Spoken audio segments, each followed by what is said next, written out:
Maran, you have been doing consultation since a decade. I wanted to ask your perspective on a few things that founders struggle with. Shall we start? Sure. My first question is, most of the founders think, why should I hire a consultant? Since I can go to a consultancy, I can get a lot of leads and get outcome on that. From your experience, when these kind of thinking fall apart, and also when the companies really need the consultation. Okay. We all know Sachin Tendulkar, right? Yes, sir. Best batsman in the world. Did he have a coach? He had a coach, right? Yes, sir. Why should Sachin Tendulkar have a coach? He's the best in what he does. So coaching is, or not coaching, consultant is needed because a consultant will be your third eye. So he will have an eye to look at what you generally miss. Okay. So you have a coder writes code. He writes the best code, but there is a testing team. Testing team is not that they are finding 50% fault with the code. Just 1, 2 here and there. So that's needed, right? Yes. And another reason why you need a consultant is consultants like me, right? I have 25 years experience of what I do. I work with multiple clients. I've been running an agency before. I know what is the challenge between an agency and a company. I work with many scenarios. The consultants normally work on many different challenges. They find out solutions. So we bring a consultant bring a mixed bag of experience that will help the clients. See, I was telling you about me. I ran an agency and then I had to stop doing that. I'll tell you why I stopped doing that. It's not that my agency was a failure. Because in marketing and in the digital world, a company's vision has to be translated into executionable tasks. The company will have a vision that has to become an executionable task. In this transition, there should be an expert who can explain the vision to the agency in a language that they understand. So a consultant is a person who understands the founder's language, company's goal as a language, and the agency language. He is not a fully technical person. He is a business thinker with some technical knowledge. Okay. So that's why you need to go to a consultant. Consultant becomes the third eye who can guide you in the right direction, I can say in that way also. So basically, a founder will have the knowledge on their industry alone, like building this software, Right. implementing those things. But whereas consultant will lead the way, how the product can be launched correctly on the market. Correct. Who else our ICP? Who is the end user and customers? You used a word, I want to pick up from that word and talk. You used a word called ICP, right? Yes. Even to me, it is a surprise when I go to a founder who's or a company, when I talk to the leadership, when we discuss, right? When I say ICP, I'm surprised to know that they talk about 1 or 2 of their ICPs, right? Okay. Who is their ideal customer? If you ask them, they'll say, oh, this person is ideal customer, this person is an ideal customer. They would have not seen a totally different customer base, right? A profile of customer that they will buy their product. Because they've been doing this for a long time successfully, they think this is what it is. They don't explore other things. A consultant will come and think, okay, this product can be purchased by another person. Why can't we sell the same product to another person? Even I was surprised when we think that founders know everything. That's not the case. Founders need some guidance in terms of even identifying the ICP. So in many organizations that I've worked with, the first thing I talk about is ICP. And we have a specific framework for them, and we build ICP for them. That is the time they get surprised that, so many types of customer base is there. I will also do an extended answer to this. Why this ICP? There is a big problem I see in the generic marketing teams is that they will choose one angle to market that product, and then they will keep sending that message to everybody, right? You shouldn't do that. A single product, this iPhone that I have, I don't use it for photography at all, right? If iPhone comes and tells me that we have the best photography lens or features in it, I don't care about it. Why do I have iPhone? iPhone is to me is stable, right? It's a very stable phone, and it's reliable phone, and I consistently use phone. My business happens on phone, so I want a stable phone. That's it. So if iPhone's message to me is stability, then I will buy. A photography enthusiast will buy if that message is reaching him. So ICP should be identified for the purpose of messaging, right? So I think I answered your question, right? Yeah. That is what a consultant brings. So basically, without the proper ICP segmentation, how many leads were generated, there is no use of that. I wouldn't say no use of that. But there will be a too less conversion rate. Correct.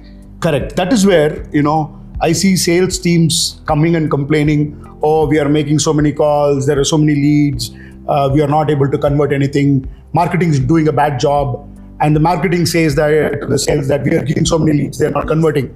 The problem lies here. They have not sent the right message to the right person.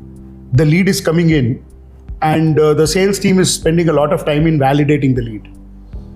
It traces back to messaging and it traces back to ICP. Yes. When you look back at the companies you have handled, what are the foundational gaps, like either in sales or marketing or internal process, that founders tend to ignore at the yearly building stage, like 2-3 years, and regret that later, sir? There are lots and lots. I'll keep going for hours and hours if you ask that question. But I'll tell you one foundational gap. And this is very critical, okay?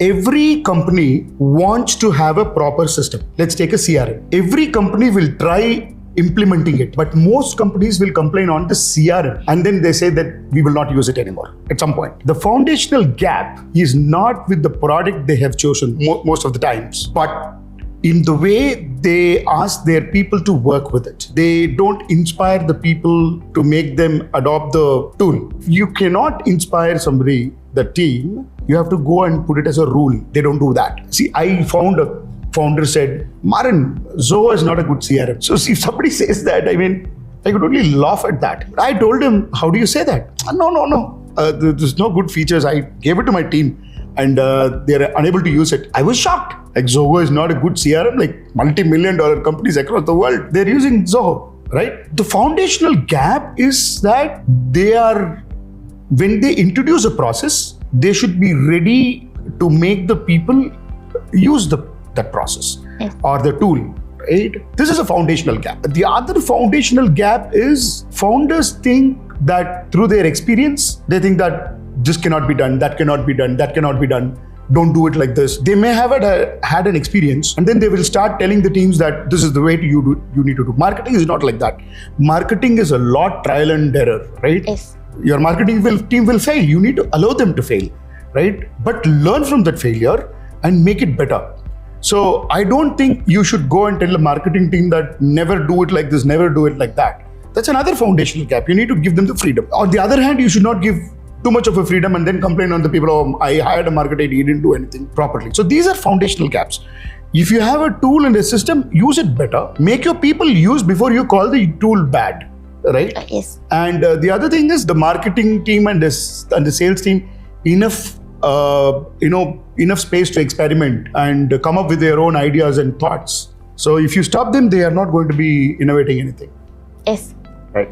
Maran sir, across product and GTM, what the most founders admit that we build this too early, we should have taken some time, and we have built something else on this time and on the starting of this foundation things. Like, what do you feel about that? So you're saying that some companies build the product too early for the market and then regret. Google built Google Glass too early. Now I see some people using, in India, I'm talking about Meta's AI glasses, Ray-Ban AI glasses, that they're at least picking up better than Google Glass back in the days. But at the same time, where I see problem is that founders keep innovating. They like innovating, right? I've seen some founders, right? They keep innovating their product.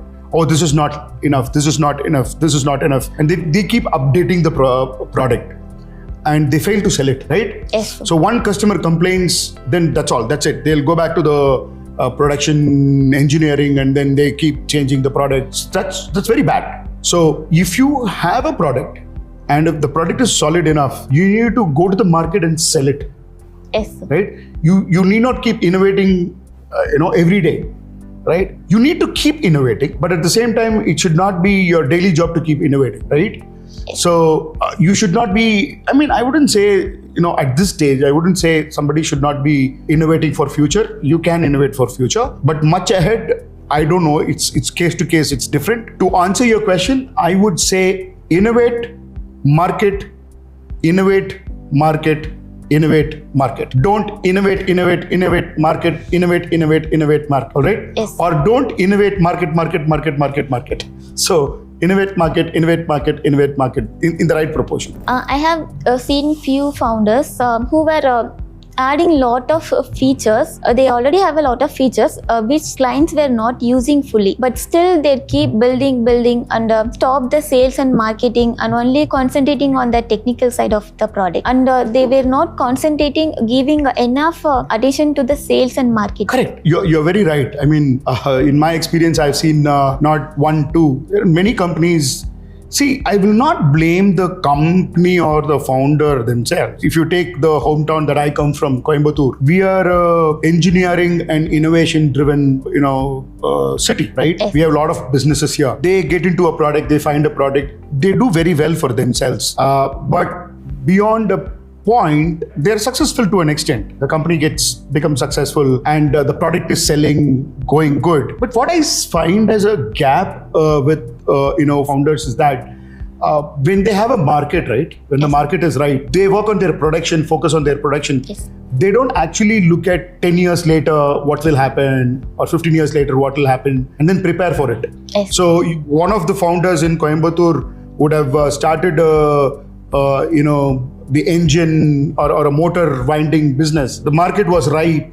He survived for 10 years without any marketing and sales team. He could have been producing it, right? But when competition comes, he really struggles. He saturates. So when your market is ripe, when you're doing good business, you should not think, oh, everything is going well.